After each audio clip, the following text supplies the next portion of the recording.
xanaa ma baamuwaat ko rek jotaay bi dañuy bañ mu yàgg ndax ñëpp a ngi fi toog te tey jour ouvrable la ñuy ñaan rek ñu tënku ci juróomi minute yi lépp xaju fi waaye ñu tënku ko ñu jox kàddu gi monsieur Mansour Sy Djamil su noppee ñu jox kàddu monsieur Alioune Tine fondateur Afrikajom Center.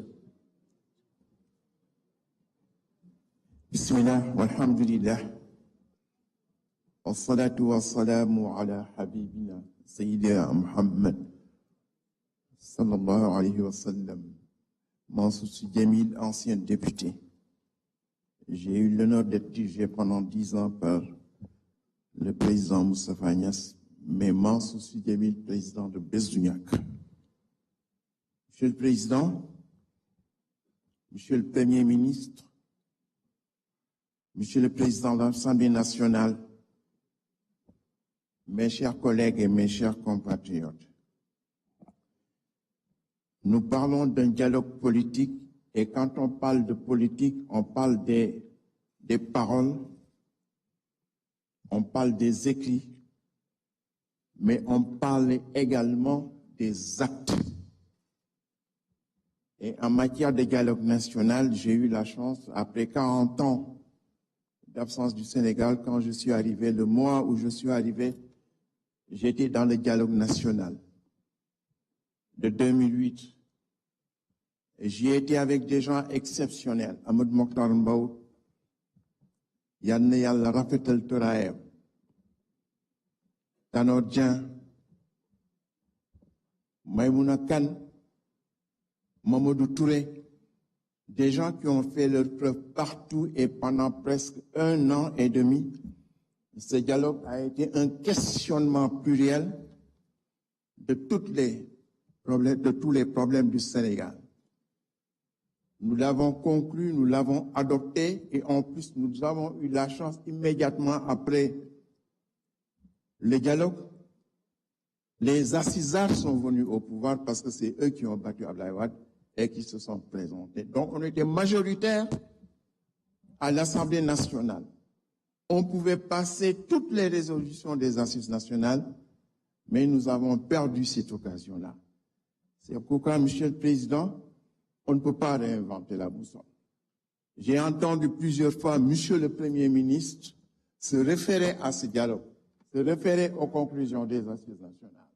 Je voudrais qu'on dépoussière ce document-là et qu'on essaye, c'est un éternel recommencement, il est vrai, mais qu'on essaye de tirer profit de l'ensemble des questions qui ont été débattues pendant 1 an et demi. Nous sommes partisans de dialogue parce que notre religion, l'islam, nous demande de dialoguer. Allah subhanahu wa ta'ala dit au prophète, ñi nga nekkal na say nawle nanu wa shawirhum fil amri fa iza azamta fatawakkal ala Allah.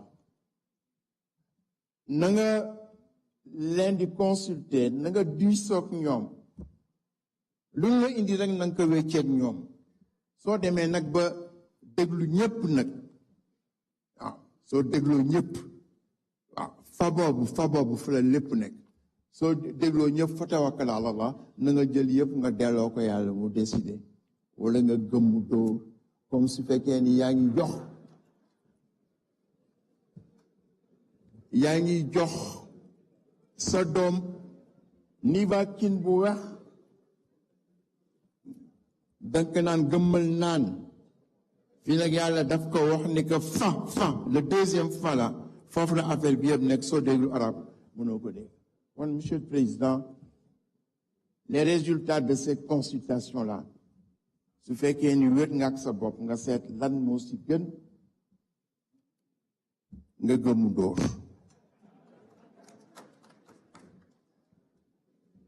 Barki démb rek Ousseynou, on était ensemble à Saint-Louis si guddi Sëñ Babacar bi foofu wax naa leen ni ki ñu sauvé ñun ñii jullit mooy yontu Yàlla Moussa ndax yontu Yàlla Muhammad dafa ràññaani bi mu demee ràññaani wax ak yàlla jox ko 50 prières par jour ndikal yóbbul jox ko sa ay ñoñ bi muy wàcc mu tasanteeg Moussa Moussa ni ko góor gi si kaw loo jëlee si moom mu ni ko 50 prières juróom fukki junne par bés julli par bés mu ni ko ëpp na dellu si góor gi nga waxtaan ak moom mu ni ko dellul nga waxtaan ak moom bi mu delloo mu koy wàññi di ko wàññi wa kaana ya'muru Moussa ar-rujuu ila rahmani mustasxilan xamla al-haadi al-karami mu ni ko wàccal muy wàcc di wàcc di wàcc di ko wàññi di ko wàññi di ko wàññi dialogue ak yàlla dialogue diggante Moussa ak Muhammad sallallahu alayhi wa sallam Muhammad ak a gën Muhammad tax ñu bind ko waaye bi mu ñëwee ñuy dialogue ba yàlla def ko 5 prières gis nga 5 prières yooyu yàlla si mbaaxam ni ko am na valeur 50 prières par jour kon nag dialogue rek moo nu may loolu kon noonu continuer dialogue asalaamaaleykum wa rahmatullahi taala. jërëjëf ñuy woo monsieur Alioune Tine ñu ko jox kàddu gi su noppee ñu jox kàddu gi monsieur Babacar Fall président du GRADEC.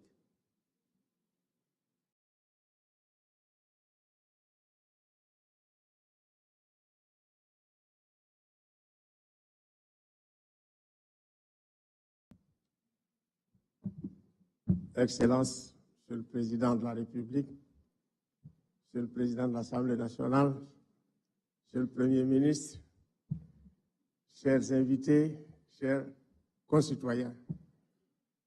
Africa Jom Center se réjouit de cette initiative. Ce moment, pour nous, c'est un moment historique.